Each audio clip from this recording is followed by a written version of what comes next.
I want to mention briefly the trust administration services that we offer here at Family Network on Disabilities. Now, FND is a grassroots civil rights organization for persons with disabilities. We were founded over 20 years ago by a group of parents of kids with disabilities. We literally started in somebody's living room, and they came together to make common cause, to make sure that their rights and their children's rights were respected and enforced. And that's who we still are today.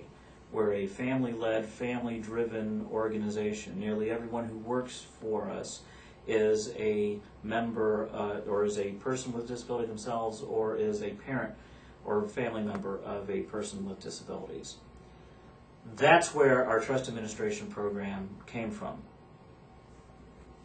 10 years ago, we looked around and we realized that a lot of the people who we served and who we worked with could really benefit from having a special needs trust, but at that point you couldn't get a bank or a trust company to serve as trustee of a special needs trust unless you had $500,000. You know, now it's closer to $1 million with many institutions. But a lot of the families that we work with, simply don't have that kind of money. They have more modest amounts of money, but that money is still very important to them, and they need to be able to protect it, and they need to be able to hold on to it as long as possible and not have to go through this spend down process that we discussed.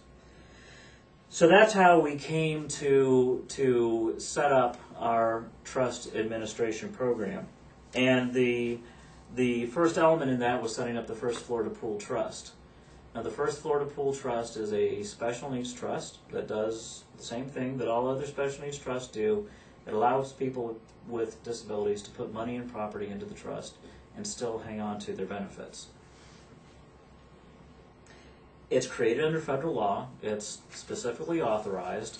And the term pooled comes from the fact that the assets of everyone who joins the trust are pooled together for purposes of money management, but we still account to each one of you as if they were individual accounts, individual trusts, so that you can see exactly what happens to the amount of money that you put into the trust. For instance, if you put in $10,000 into the trust, what we do is we provide you with a monthly statement as well as online access, so you can go and see, okay, here's the $10,000.